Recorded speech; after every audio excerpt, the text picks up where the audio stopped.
Sejam todos muito bem-vindos à Igreja Red. Que alegria recebê-los aqui, que alegria para mim estar de volta.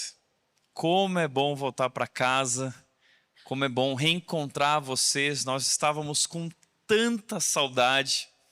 Nesses últimos 4 meses tivemos o privilégio de ter um tempo sabático. Eu e minha família, a Nath, minha esposa, a Mel, nossa filha.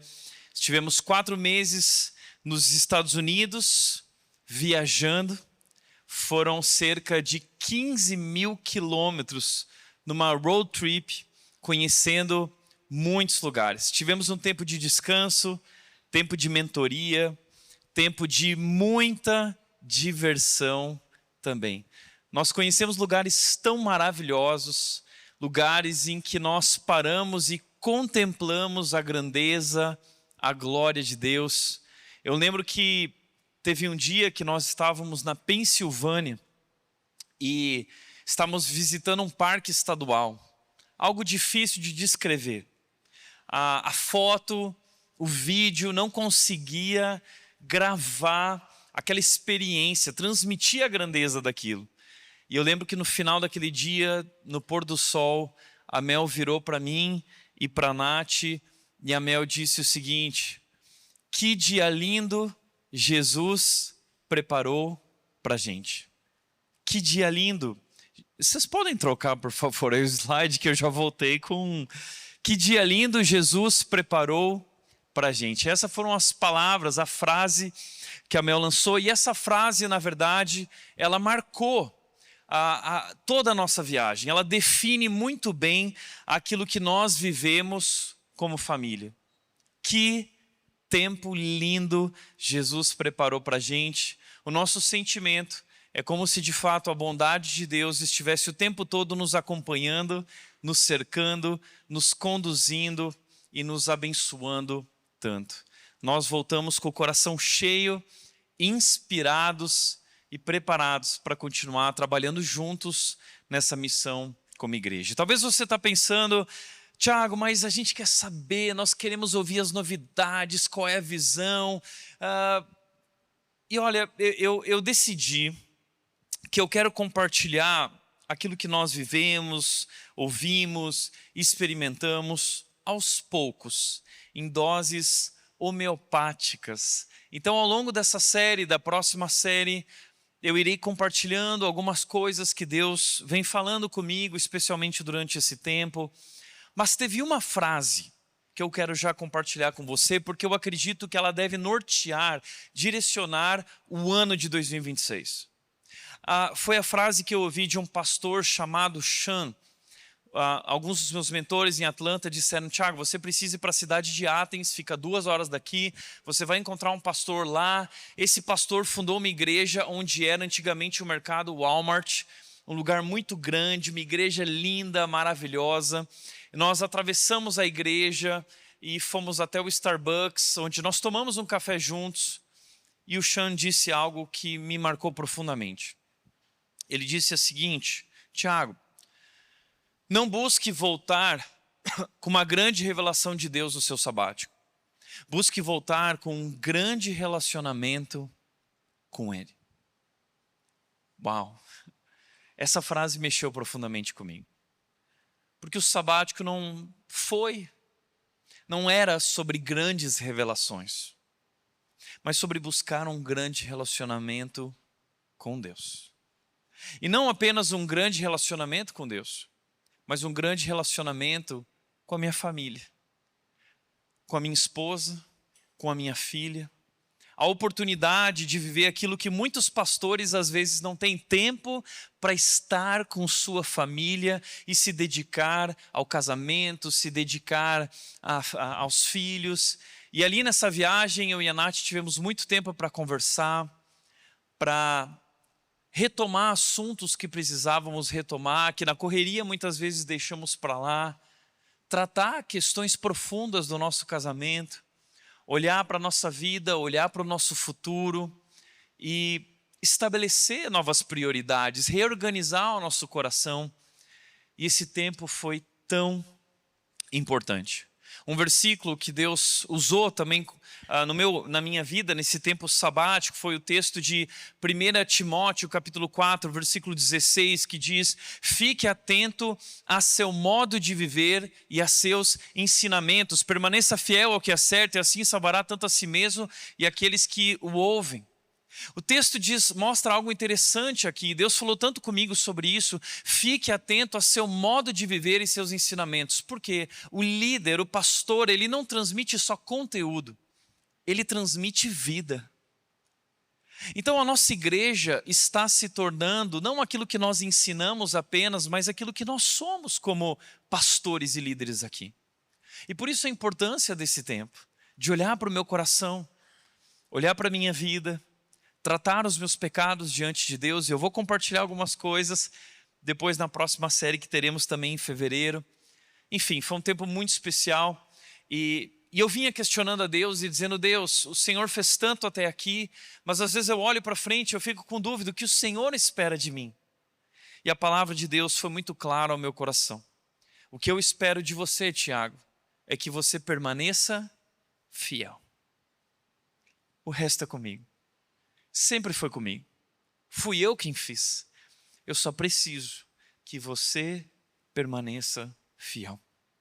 Esse é nosso desafio como igreja, como equipe pastoral, líderes dessa igreja, diante de toda a pressão, diante de tantos desafios pela frente como igreja. Nós queremos permanecer fiéis. Então essa semana tivemos um papo com a nossa equipe. E nós temos nos atentado ao nosso modo de viver.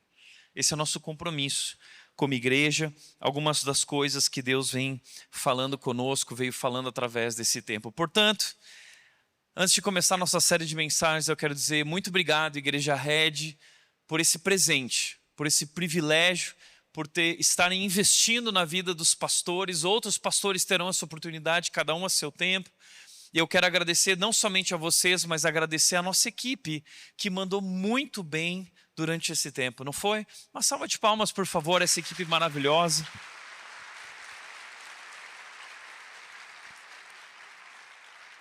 Eu faço questão de honrar, mencionar o nome especial do Tiago Cata, que assumiu a igreja, a liderança, durante esse tempo, ao lado da diretoria ministerial, dos outros líderes e pastores, mas ele foi tão bem, na verdade, muito melhor do que eu poderia imaginar, ou mesmo poderia realizar, e eu fiquei impressionado com a liderança do Tiago Cata. Que grande pastor e que grandes pastores nós estamos formando como igreja. Mas eu não vou ficar elogiando demais o Tiago Cata, porque ele já está se achando.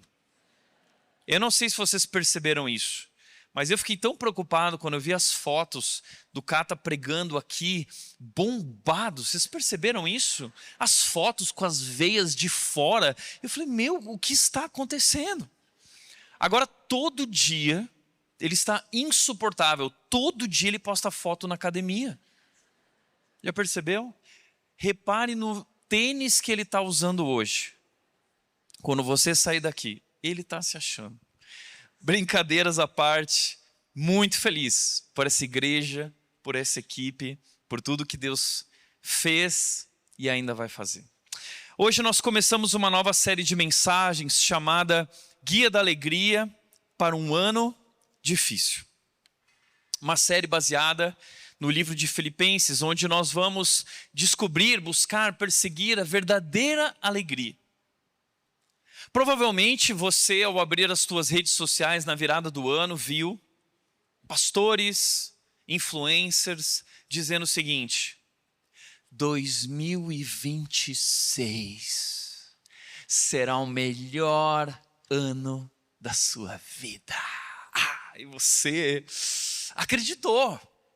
2026 será realmente incrível e finalmente Deus vai abrir as portas e tudo vai acontecer de acordo com aquilo que eu espero.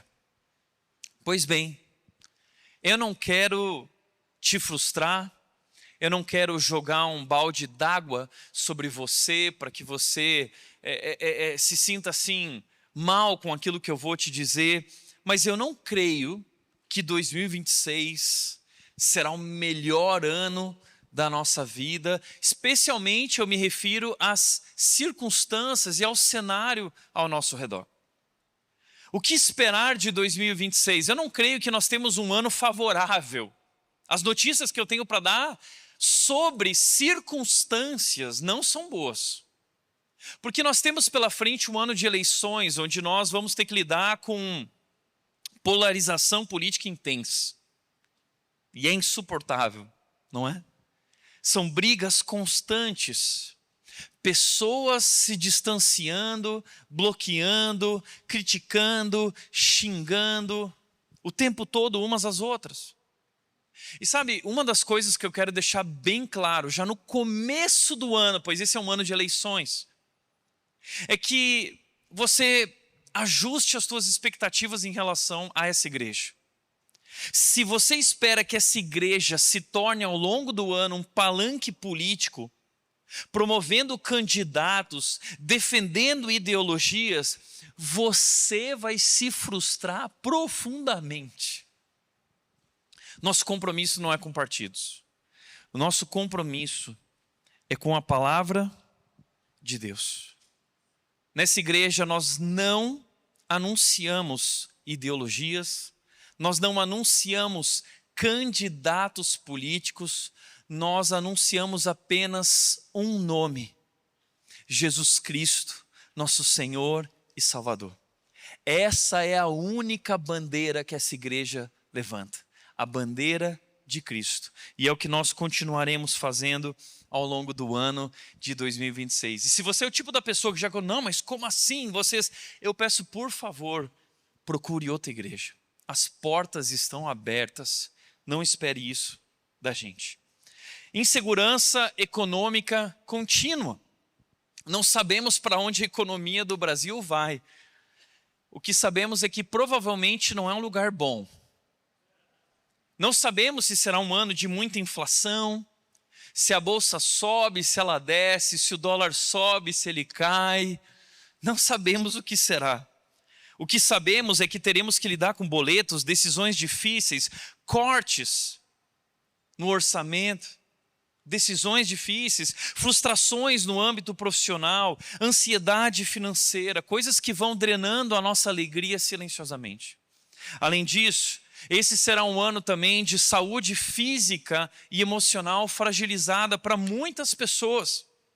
Nós temos vivido uma epidemia silenciosa de ansiedade, esgotamento, depressão, sensação de sobrecarga. E o nosso ritmo não diminui. O descanso é cada vez mais raro. Além disso, talvez ao longo desse ano, muitas pessoas vão receber um diagnóstico inesperado. Outras pessoas irão continuar o tratamento de câncer ou de outras doenças. Algumas pessoas esse ano terão que lidar com o luto. Nós precisamos encarar a realidade ao nosso redor. A vida, ela continua. Relacionamentos sob pressão. Diante de polarização, diante de crise financeira, diante de pressão constante, nós poderemos ter nossos casamentos afetados, amizades afetadas, famílias afetadas, as discussões aumentam, a paciência diminui, o distanciamento acontece. Muita gente vai se isolar emocionalmente. Por último, temos também muita desorientação espiritual.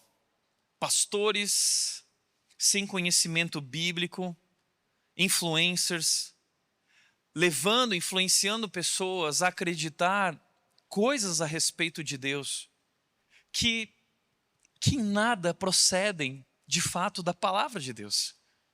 Ideias que não partem da Bíblia, mas que partem dessas heresias, muitas vezes, são questões que acabam trazendo confusão ao coração das pessoas. E eu sempre digo que expectativas erradas sobre Deus e sobre Jesus te levarão a se frustrar profundamente com Deus. Então, como igreja, A nossa proposta é estar aqui para guiá-lo no meio desse cenário desfavorável, como nós podemos encontrar alegria se nada joga a nosso favor. E a boa notícia que eu tenho para dar é aquilo que C.S. Lewis disse: a alegria é um assunto levado a sério no céu. Deus se importa sim com a tua alegria, mas para que nós possamos experimentar essa alegria divina, nós precisamos compreender que Deus está nos chamando a um caminho, uma porta estreita, um caminho contra a cultura, que não vai na direção daquilo que muitas vezes temos acreditado, temos ouvido por aí. Por isso nós escolhemos a carta de Paulo aos Filipenses. A carta de Paulo aos Filipenses, ela é conhecida como a carta da alegria.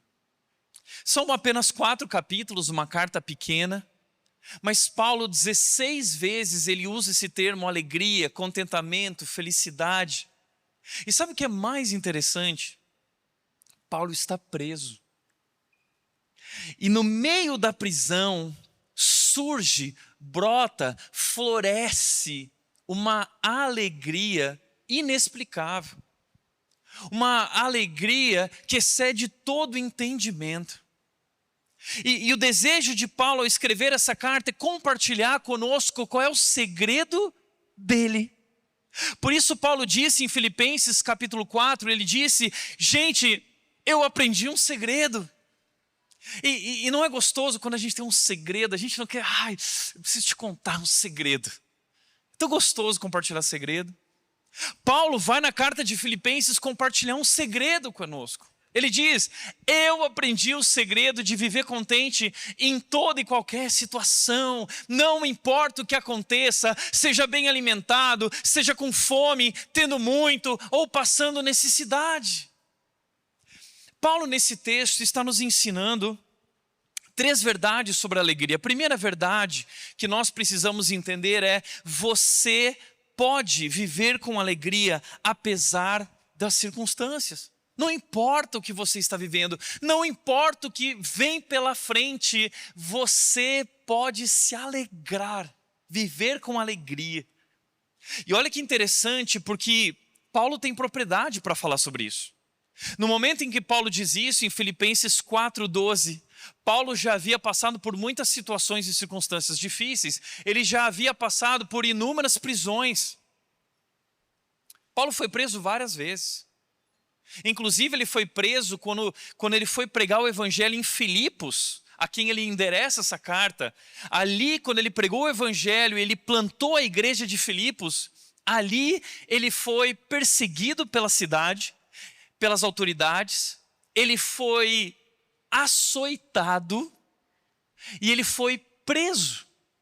Lembra aquela história, Paulo e Silas na prisão, durante a noite acorrentados, louvando ao Senhor, cantando salmos, hinos e cânticos. De repente vem um terremoto, balança tudo, as paredes e portas caem. E aí o carcereiro acaba se convertendo e toda a família dele, milagres acontecendo e Paulo sofrendo. E usando o sofrimento para pregar o evangelho. Cada oportunidade para honrar o nome de Jesus. Paulo enfrentou diversos açoites. Paulo enfrentou apedrejamento, ele foi apedrejado.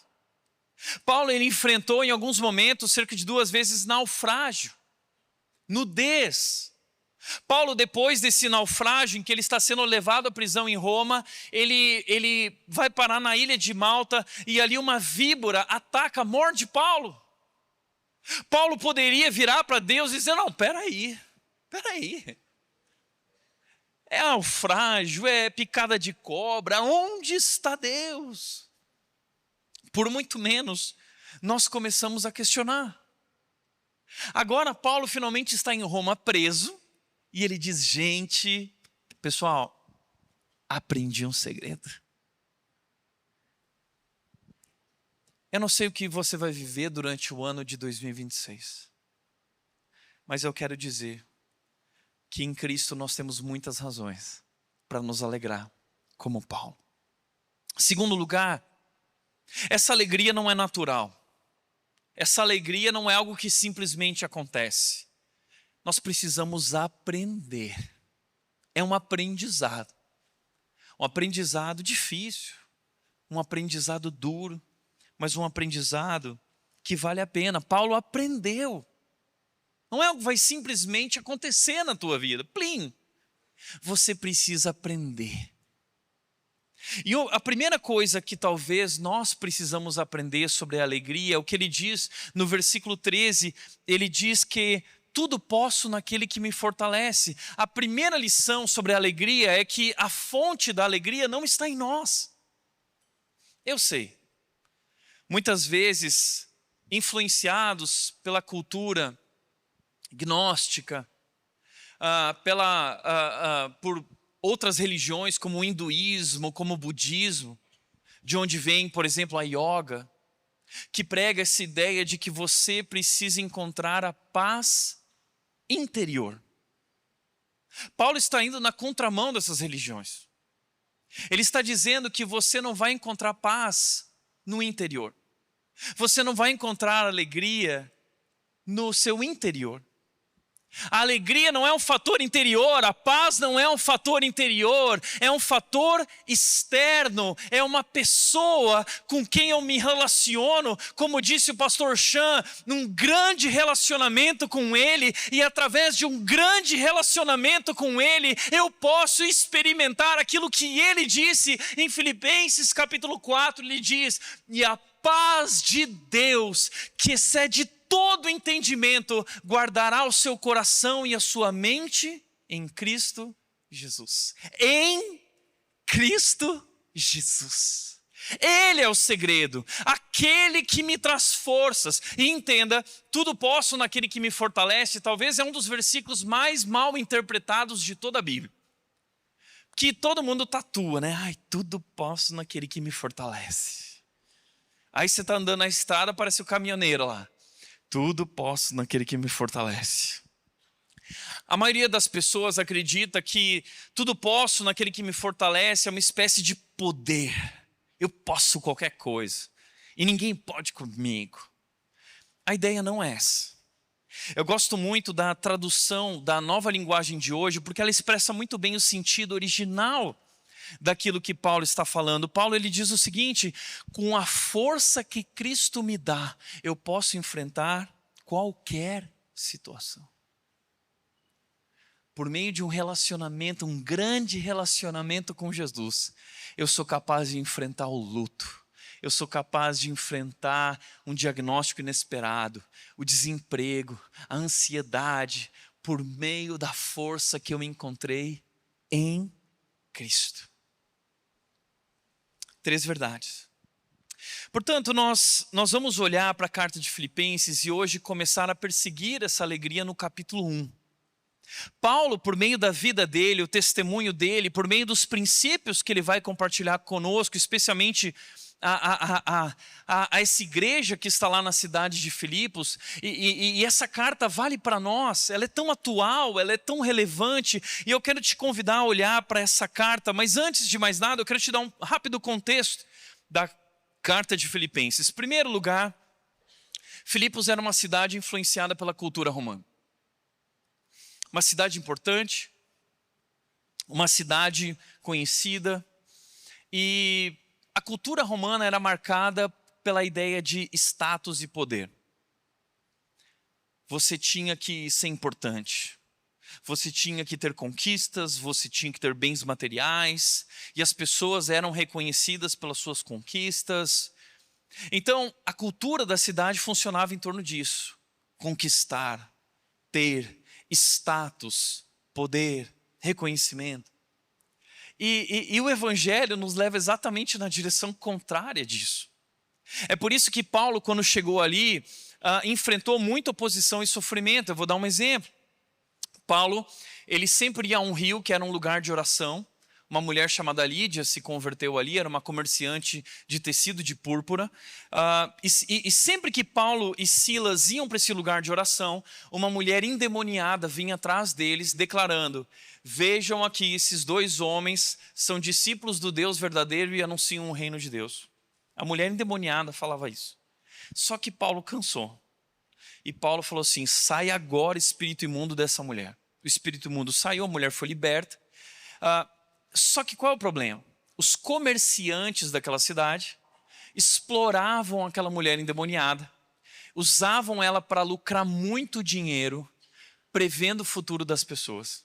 Já viu esse negócio de prever o futuro? Você vai lá, era uma mulher endemoniada que fazia isso. Está na Bíblia, Atos capítulo 16. Paulo liberta ela. Óbvio, os comerciantes ficaram indignados, perderam o lucrinho deles, né? Lucrando às custas da fragilidade, das dores e mazelas daquela mulher. Foi liberta.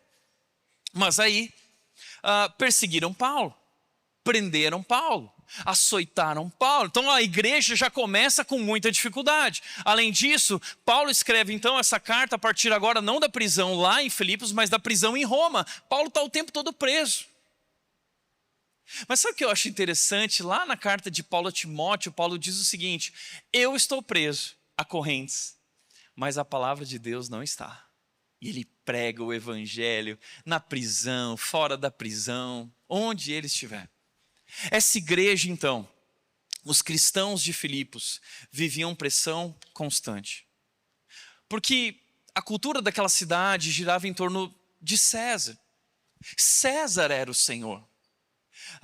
Quando os cristãos eles declaravam que Cristo era o seu Senhor, o seu Quírios, eles estavam afrontando diretamente o imperador. Isso não era algo bom. Além disso, a fé, ela muda a nossa maneira de viver.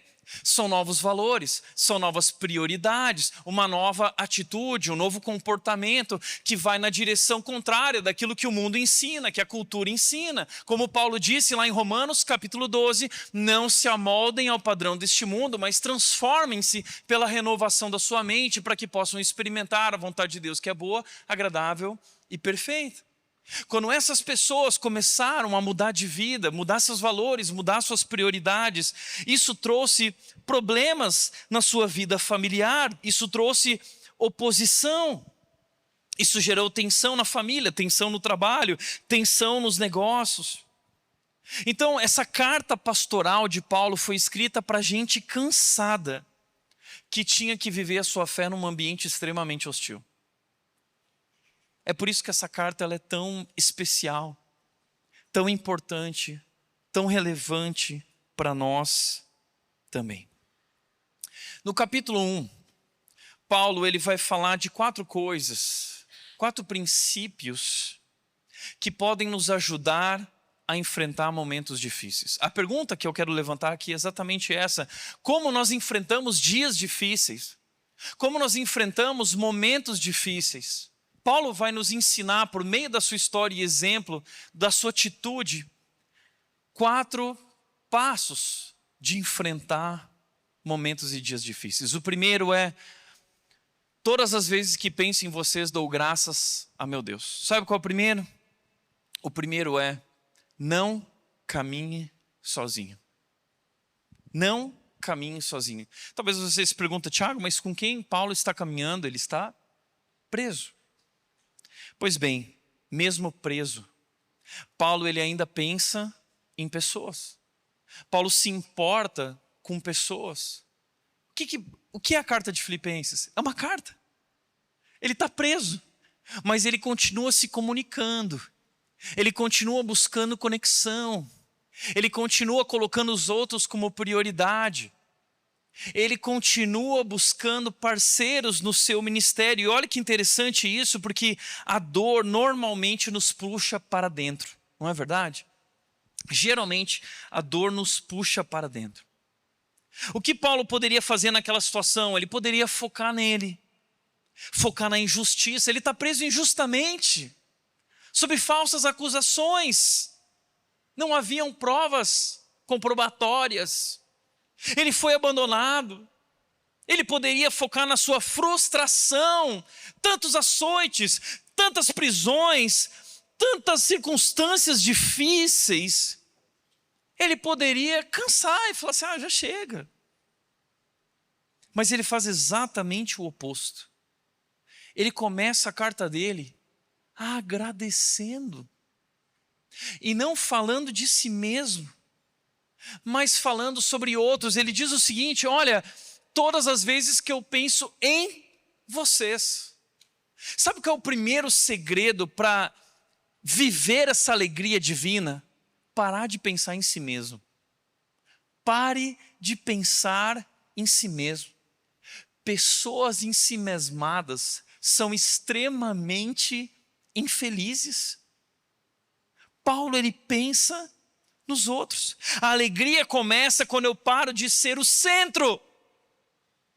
A alegria começa quando eu paro de ser o centro da minha dor, o centro do controle. Paulo está sofrendo, mas ele não está ensimesmado. Ele não permite que a dor o torne o personagem principal de tudo o que está acontecendo. Entenda isso, a autopiedade é uma prisão emocional tão forte quanto qualquer cela. E muitas pessoas que estão passando por dias difíceis acabam se curvando na direção de si mesmas. E elas acabam adoecendo. Então entenda, a resposta para esse coração ensimesmado é olhar para Cristo e aprender a olhar para fora. E pensar nos outros além de si mesmo, como Cristo, diz Filipenses 2, que vamos descobrir semana que vem. Seja a atitude de vocês como a de Cristo Jesus, que não pensou naquilo que ele era, mas se esvaziou e assumiu a postura de servo. Esse é o segredo. Então o problema não é passar por dias difíceis, o problema é passar por eles sozinho. A vida cristã é um chamado para nós caminharmos juntos. Não existe fé cristã solitária. Tem muita gente que vai para a igreja e fala assim, não, mas para mim tá bom. Ouvi a mensagem, quero ver uma mensagem legal. Aí quando vai terminar o culto, já sai correndo para que ninguém tenha tempo de alcançar a pessoa, de conversar, de se conectar, de perguntar alguma coisa. Isso não é fé. Nós somos salvos por Cristo para vivermos num ambiente familiar, como família de Deus, como corpo de Cristo, caminhando juntos. E claro, há um preço para isso. Nós temos que abrir nosso coração, temos que confessar nossas lutas, nós temos que ser honestos a respeito das nossas fragilidades, dos nossos pecados. E é nesse ambiente, nesse santo ambiente, que a nossa vida vai sendo transformada e nós encontramos então apoio, sustento, suporte, encorajamento. É tão especial viver isso. Paulo, ele diz que ele está na prisão, é apropriado que eu me sinta assim a respeito de vocês, pois eu os tenho no coração. O que você tem no coração? O que você carrega no coração? Teus planos? Tuas vontades? Teus desejos? Teus sonhos? Ou você carrega pessoas? Olhe para algo além de você. E você vai descobrir a verdadeira alegria. Paulo, enquanto na prisão, a prisão não impede ele de se relacionar. Ele ora pelas pessoas enquanto ele está na prisão. Ele diz, sempre que oro, peço por todos vocês com alegria. Ele está lá na prisão, ele não está orando nem por ele. Ele está orando pelos outros. Ele está intercedendo. Nós precisamos aprender a orar e orar de verdade pelas pessoas. Porque sempre que alguém compartilha uma notícia muito difícil, você não sabe o que aconteceu, fulano. Diagnóstico, eu estou com isso. Eu vou orar por você. Orar nada, mentirosa. A gente sempre fala isso para as pessoas, né? Vou orar por você. É meio que uma maneira de encerrar a conversa, porque a gente está tão constrangido e não sabe o que falar. Eu vou orar por você. Ore de fato. Orar de fato pelas pessoas. E sabe, talvez transformar a nossa preocupação em oração. Paulo diz isso em Filipenses 4. Ele diz, não se preocupem com nada. Antes, pelas súplicas e orações, transformem, entreguem a Deus, apresentem a Deus os seus pedidos. E a paz de Deus, que excede todo entendimento, guardará o coração e a mente em Cristo Jesus. Ore. A oração, ela transforma a preocupação em paz. Como disse Josemar Bessa, a oração não lhe dá uma vida sem problemas, mas lhe dá um coração em paz. A oração não nos isenta das dificuldades, mas ela nos abençoa com um coração em perfeita paz, a paz que excede todo entendimento. Paulo se relaciona com pessoas reconhecendo a importância delas. Ele entende que ele não é capaz de realizar a obra de Deus sozinho e que ele tem parceiros, pois vocês são meus cooperadores. Você sabe trabalhar em cooperação, reconhecer o valor das outras pessoas. Você entende que sozinho você não é capaz. Paulo, ele também encoraja o crescimento das outras pessoas. Ele diz, olha, eu tenho certeza que aquilo que Deus começou na vida de vocês, Ele vai completar. Como é gostoso ouvir isso, né? Olha, eu tenho certeza, Deus está cuidando de você. Ele encoraja pessoas. Nós precisamos nos tornar pessoas assim, que oram uns pelos outros, que reconhecem o valor uns dos outros, que encorajam uns aos outros. Esse é o segredo. O segredo é nós entendemos o que Paulo diz a eles no versículo 30. Nós estamos juntos nessa luta. Estamos juntos. Deixa eu te falar uma coisa, você que está aqui hoje. Você não está sozinho. Você não precisa caminhar sozinho. Nós, como corpo de Cristo, como família de Deus, estamos junto com você nessa luta. Talvez você diz, Tiago, mas não é bem assim. Porque ninguém me ligou no momento que eu mais precisei. Ninguém veio atrás de mim, ninguém me ajudou. Eu nunca esqueço o dia que uma mulher virou para mim e falou assim, olha, eu estou cansada no pequeno grupo porque ninguém me convida para ir na casa deles. E eu fiz uma simples pergunta para ela. Você alguma vez já convidou alguém para ir na sua casa? Não. Está vendo? A gente espera dos outros, a gente cobra dos outros, a gente vive essa lógica do merecimento. Eu mereço ser tratado assim, eu mereço isso, eu mereço aquilo. Agora, a vida cristã é exatamente o oposto disso. A vida cristã não é sobre esperar dos outros uma postura, é sobre aquilo que eu recebi de Cristo e aquilo que agora transborda a partir de mim. Então a vida cristã não é sobre eu esperar algo das pessoas, é sobre eu ser a resposta de Deus na vida das pessoas. Eu tomar a atitude, eu tomar a iniciativa. Por isso, 3 desafios para 2026.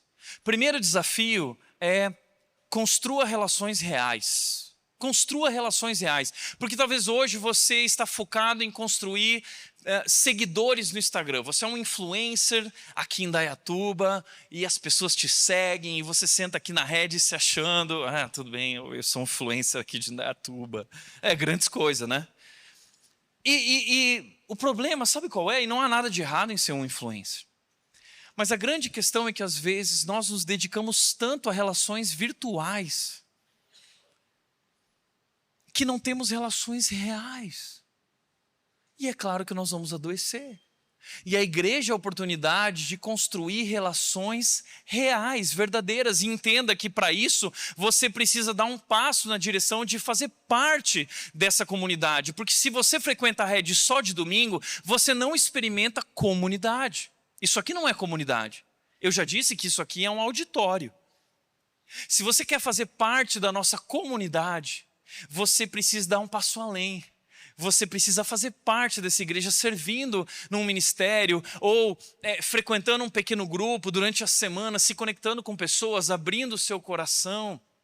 E ali então, você começa a viver a experiência de fato de comunidade. Isso é transformador. Uma das coisas que eu tenho entendido é que tem pessoas aqui na rede que vivem. Muita gente fala assim, mas a rede é uma igreja muito grande, não dá para viver comunidade. Dá. Tem muita gente aqui que vive como se estivesse numa igreja pequena, sabe por quê? Porque a igreja grande, ela se torna pequena quando você dá o passo, quando você toma iniciativa e quando você abre teu coração para se relacionar com pessoas reais nos ambientes que nós oferecemos.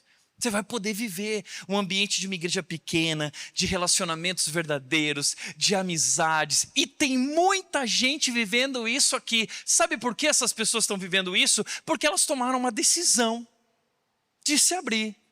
de se permitir, de perseverar em estar presente, de servir onde for necessário, estar à disposição, eis-me aqui.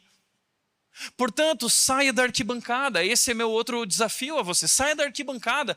Para de ser um espectador, está lá sentado. Essa igreja é demais. Nossa, olha que legal. Olha que legal que eles estão fazendo. Deus está te chamando para fazer parte disso. Como Paulo disse, vocês são meus cooperadores. Nós somos cooperadores na grande obra de Deus. Saia da arquibancada e vem fazer parte do jogo. Vem jogar junto com a gente. Vem experimentar a alegria que é ver pessoas rendendo suas vidas a Cristo Jesus. Isso é maravilhoso.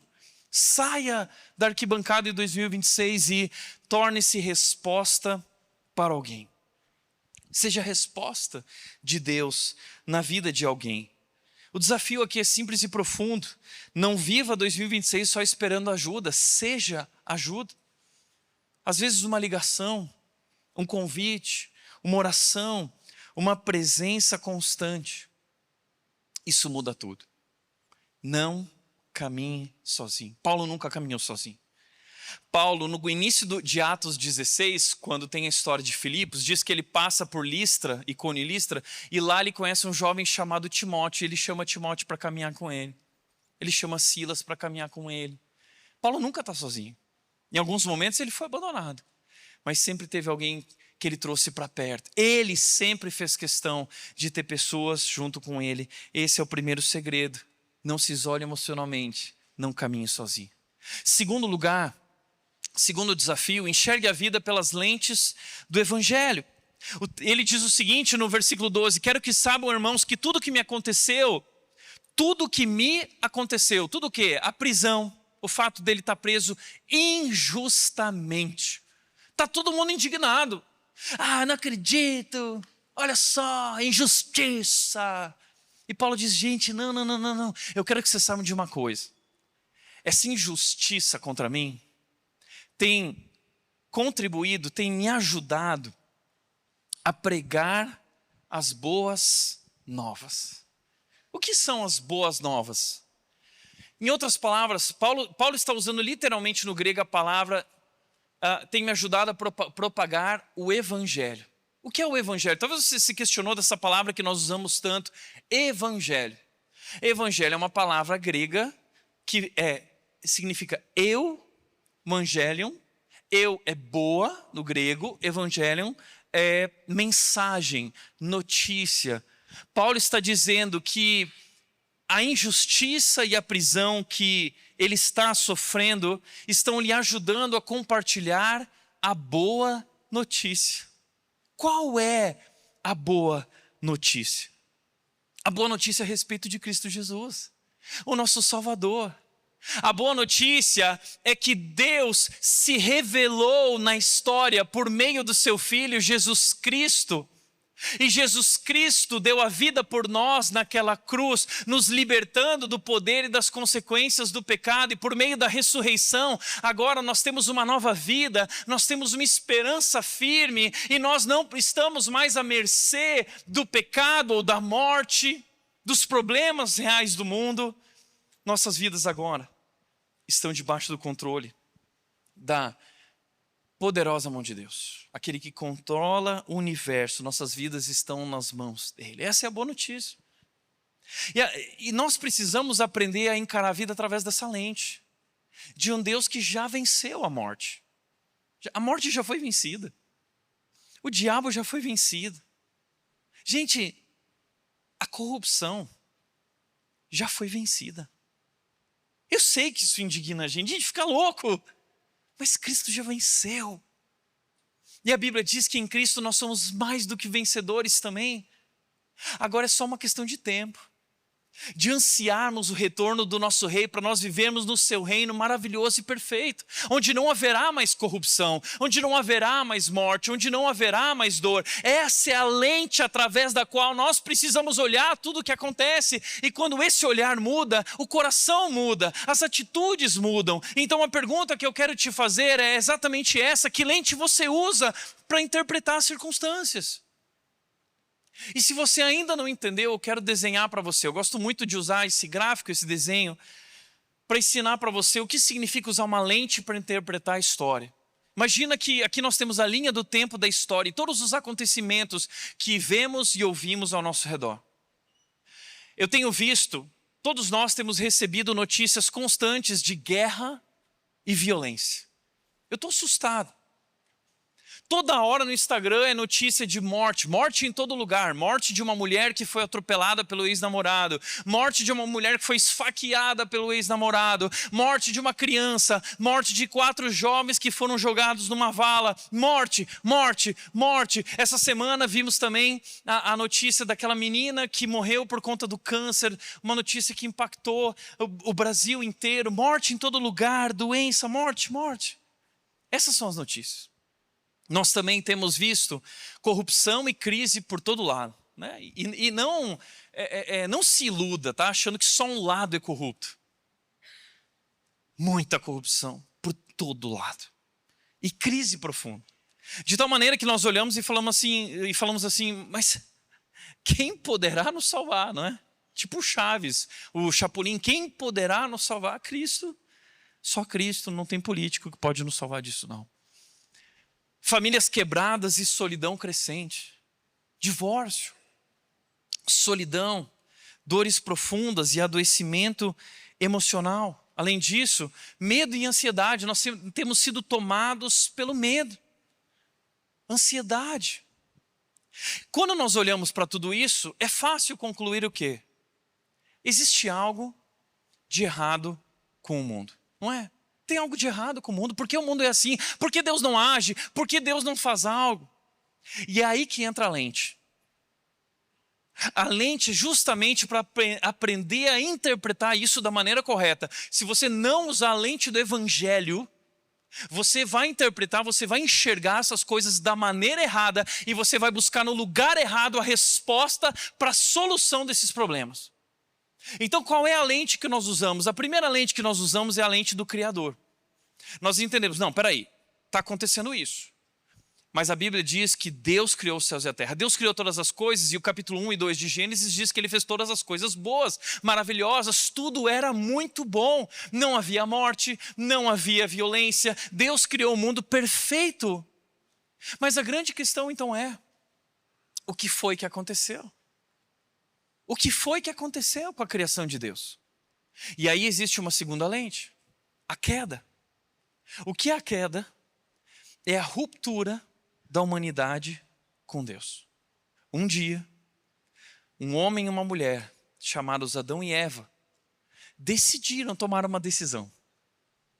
Vamos romper com Deus. E vamos viver a vida do nosso jeito. Eles foram enganados pela serpente. E eles acreditavam que essa era a melhor decisão, porque eles tinham desejo de comer aquele fruto quando Deus já havia dito para não comerem. Mas ele era agradável. E eles, não é errado se te faz feliz. Vamos comer, vamos desfrutar, né? Não se reprima, vamos curtir a vida. E no momento em que eles comeram esse fruto, diz que o pecado entrou no mundo. E com o pecado, a morte. E toda a humanidade foi condenada. Tudo. A Bíblia diz em Romanos que toda a natureza geme por conta dessa escolha. Tudo foi afetado.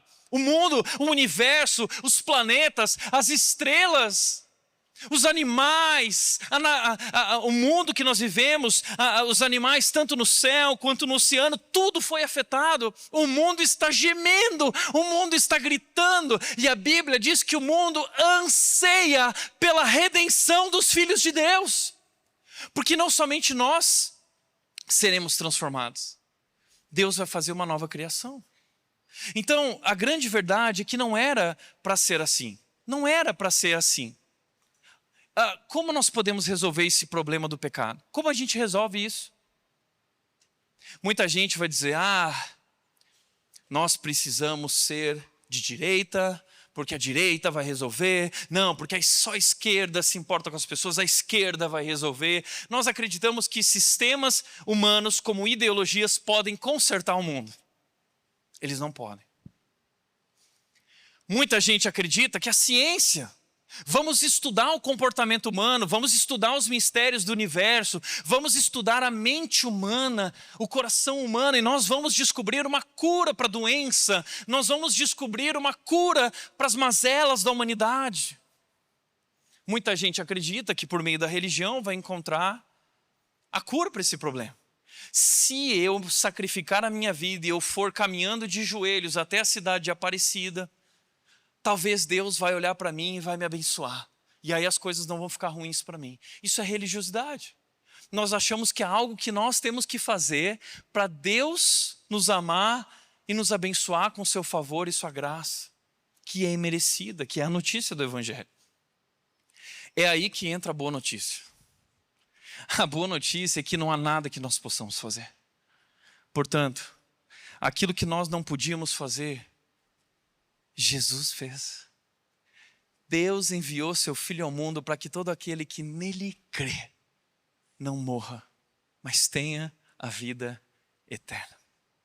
E com a morte e ressurreição de Cristo, Ele prometeu que voltará para nos buscar e nós viveremos para sempre com Ele no seu reino, na eternidade, na presença de Deus, desfrutando de perfeita paz, abundante, plena alegria, sem dor, sem doenças, sem problemas, sem corrupção, sem violência, sem morte, vida eterna, vida completa, aquilo que nós mais ansiamos, Ele já prometeu, Ele já venceu, Ele já declarou, está consumado. Essa é a lente que nós precisamos colocar diante de nós para enxergar o cenário ao nosso redor. Você entende? Não importa quem está no poder do Brasil, importa quem está sentado no trono do universo. É Ele que controla a nossa vida. A sua vida está rigorosamente no controle, na mão daquele que tem o controle do universo. Você entende isso? Isso muda tudo. Então, quando nós olhamos para o Novo Testamento e para o que Paulo está falando, nós entendemos que agora, nós que conhecemos as boas novas, a boa notícia de Cristo, da eternidade, nós somos discípulos dele, seguidores dele, e ele nos deu uma missão. Ele disse: agora vão pelo mundo inteiro e anunciem essa verdade, essa boa nova, essa boa notícia. E nosso papel agora então é não mais servir a nossos desejos. Eu quero ser rico, eu quero... Não é sobre isso. Isso é a cultura de Filipos. Isso é a cultura romana, status, poder, dinheiro.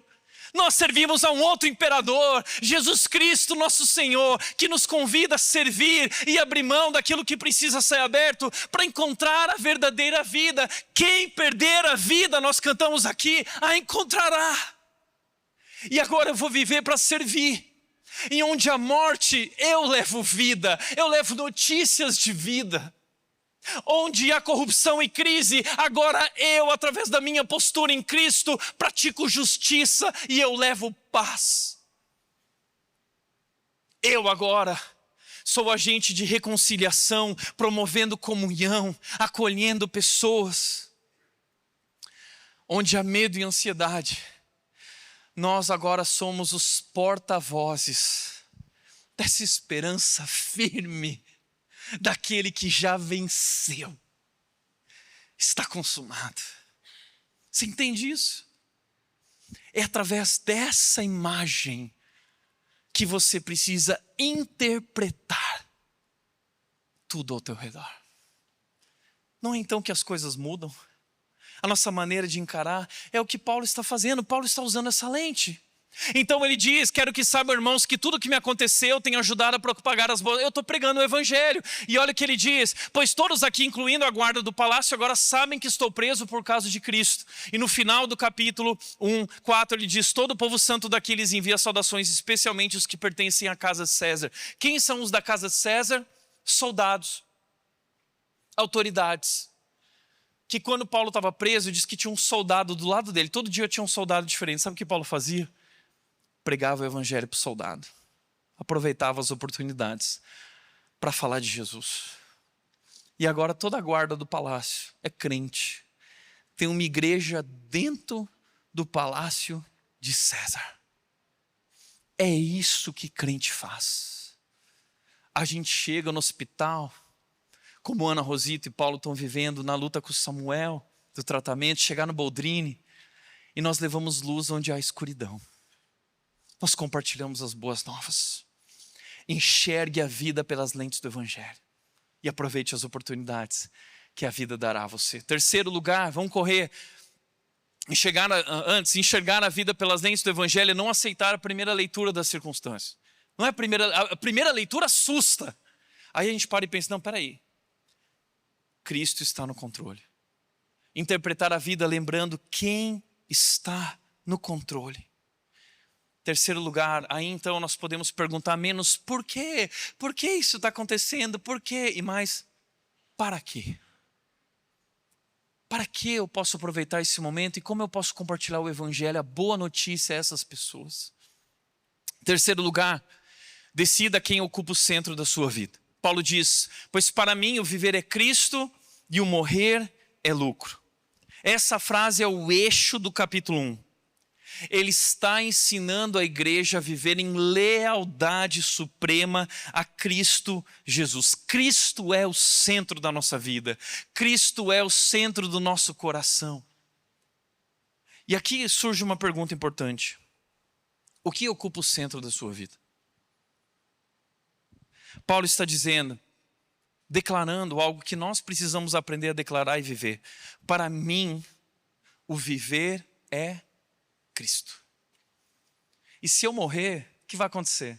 Eu vou estar com Cristo, então é muitíssimo melhor. Aí Paulo até falando, como eu dizer, eu estou até dividido. Eu não sei se eu quero viver, eu não sei se eu quero morrer, porque tudo é tão bom. Se eu vivo para Cristo e ajudo vocês. Se eu morro, eu vou me encontrar com meu Salvador. Que vida boa. Essa é a vida do crente. Está tudo dando errado. Mas eu me alegro, porque para mim o viver é Cristo. E para você, o viver é o quê? Para muita gente, o viver é dinheiro. Para muita gente, o viver é status. Para muita gente, o viver é trabalho, sucesso, minha carreira, meu futuro.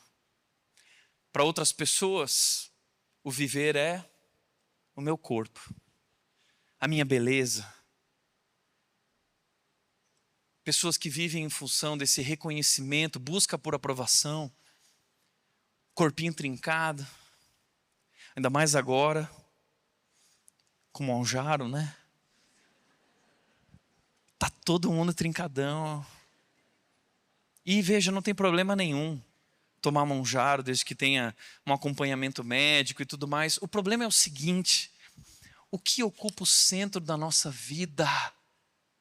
É claro que a gente nunca vai declarar com nossas palavras que Cristo não ocupa o centro e que essas coisas ocupam. Mas eu não estou falando de palavras, eu estou falando de vida, o que na prática revela o teu Deus. Como você gasta teu dinheiro, onde você gasta teu dinheiro, como você gasta o teu tempo, onde estão tuas prioridades, quais são os teus valores. Isso vai revelar se de fato para você o viver é Cristo. Pois quando Cristo é o centro, em primeiro lugar, a sua expectativa muda. Ele diz, minha grande expectativa e esperança é que Cristo seja honrado por meu intermédio, quer eu viva, eu quero morrer. A única expectativa que Paulo tem é que Cristo seja honrado. Vou viver para ele é Cristo, ele só quer que Cristo seja honrado. Não importa o que aconteça comigo, eu vou honrar Cristo, eu vou falar de Cristo. A vida ganha liberdade quando Cristo é o centro, pois para mim o viver é Cristo e o morrer é lucro. A morte não tem poder mais sobre mim. O futuro perde controle sobre você. Quando você olha para Cristo, entrega e rende sua vida a Cristo, nada mais tem controle sobre você. Agora você vive sua vida a Cristo. Ele tem o controle. Os outros viram prioridade, continuarem vivo para ajudar todos vocês a crescer na fé e experimentar a alegria que ela traz. A fé traz alegria. A fé traz alegria, mas não a alegria que tem sido pregada por aí. É essa alegria aqui, de se alegrar no Senhor, apesar das circunstâncias. Quarto e último lugar, coloque sua fé em ação nos dias difíceis. Fé não é algo para os dias bons, tá? Que a maior parte da nossa geração hoje, de cristãos, é uma geração de uma fé rasa, uma fé extremamente frágil, uma fé só para as coisas boas, só para os dias bons. Quando vem as dificuldades, a verdadeira prova da fé, não há profundidade, não há relacionamento com Deus, não há nada, tudo uma ilusão. Então Paulo está dizendo o seguinte: gente, acorda, vivam de maneira digna. Vivam de maneira digna, alinhando a sua vida, o seu comportamento, as suas atitudes com a fé que você diz ter. Porque fé não é apenas algo que se crê, é algo que se vive. Fé não é só para os domingos, fé é para segunda-feira. Fé não é só para a saúde, fé é para a doença. Fé não é só para a vida, fé é para a morte, para lidar com a morte. Fé não é só para a hora de colher, especialmente para a hora de plantar. É ali que nós temos que ter fé.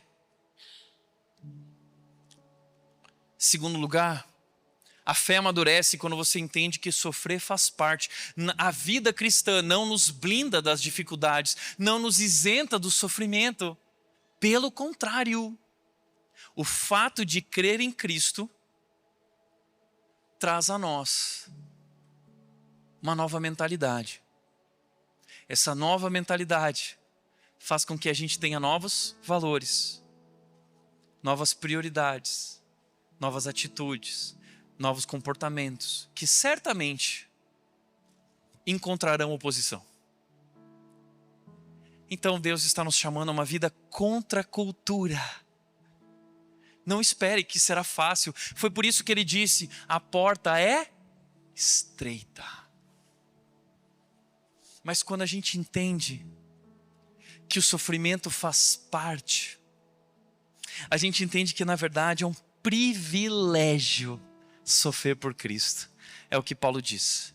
Pois vocês receberão o privilégio de não apenas crer em Cristo, mas também de sofrer por Ele. É um privilégio sofrer oposição, se é por Cristo. É um privilégio sofrer perseguição, se for por Cristo. É um privilégio ser abandonado, se for por Cristo. Então eu entendo que tudo pode ser oferecido a Deus. Tudo aquilo que eu enfrento, os dias difíceis, as lágrimas, as perdas, nada é em vão. Tudo pode servir à glória de Deus. Como nós cantamos aqui, para honrar o nome de Jesus. É aí então que nasce a alegria. E sabe, tem uma história de um homem que escreveu uma música famosa que nós cantamos e adoramos, uma música antiga. Esse homem, ele é um exemplo vivo para nós de uma fé para os momentos difíceis. De que é possível se alegrar nas piores circunstâncias. Esse homem se chama Horatio Spafford. Ele foi um advogado e empresário cristão norte-americano. Em 1871, esse homem perdeu seu filho pequeno por uma doença. Imagina você perder seu filho pequeno.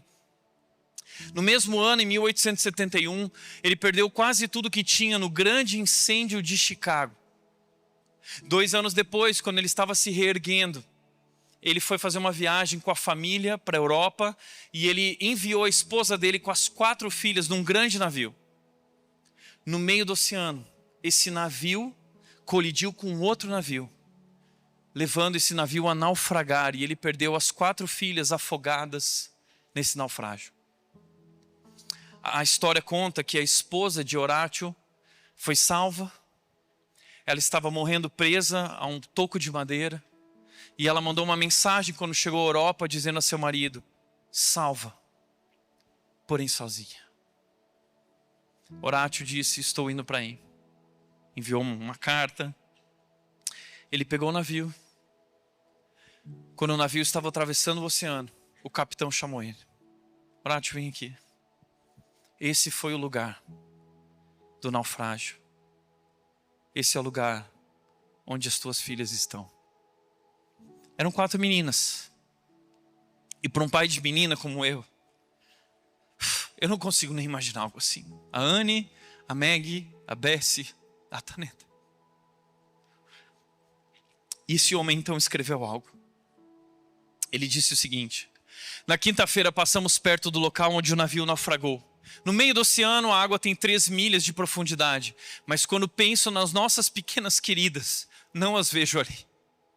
E ele continuou: elas estão seguras e abrigadas, as queridas ovelhinhas, e em breve também estaremos lá. Nesse meio tempo, graças a Deus, temos a oportunidade de louvá-lo e de agradecer por seu amor e sua misericórdia por nós e pelos que nós amamos. Isso é fé. Ele escreveu uma música então. Se paz a mais doce eu puder desfrutar, se dor a mais forte eu sofrer, ó seja o que for, tu me fazes saber que feliz com Jesus eu sempre posso ser. Eu fico pensando, o que leva alguém preso injustamente a dizer que é capaz de se alegrar? O que leva um homem a dizer que sofrer por Cristo é um privilégio? Paulo aprendeu um segredo. E esse é o segredo que nós precisamos aprender. Cristo, por meio da sua morte e ressurreição, mudou a forma como nós atravessamos as dificuldades. A dor não é mais a última palavra, ela agora ganha propósito. As lágrimas, os momentos difíceis, as perdas, nada mais é em vão. Tudo agora pode servir para a glória de Deus. E quando nós aprendemos isso, nós entendemos que não é que tudo vai dar certo, é que Cristo sempre será suficiente, não importa o que aconteça. Esse é o segredo. Em todo tempo, Cristo é suficiente. É por isso que mesmo em meio à dor, é por isso que mesmo sem respostas, é por isso que mesmo sem controle, nós ainda podemos dizer: sou feliz com Jesus. E que essa verdade, que você leve essa verdade com você ao longo de 2026. Amém? Amém. Feche os teus olhos, querido. Pai querido, nós queremos entregar a Ti a nossa vida, as nossas lutas, as nossas dores, as nossas lágrimas. Nós queremos honrar o Teu nome, nós queremos dizer como Paulo, que nós nos alegramos no Senhor e que nada pode nos separar de Ti, e tudo aquilo que temos vivido, queremos dedicar para a Tua glória, para a Tua honra. Deus, recebe, Deus, aquilo que oferecemos a Ti, e nos encha, Deus, de esperança e coragem, para enfrentar o ano de 2026 com essa lente certa, com essa certeza, com essa esperança firme. Cristo venceu e nós somos mais do que vencedores nele. Assim encerramos essa noite cantando ao nosso Senhor, em nome de Cristo Jesus. Amém, amém, amém. Fica de pé.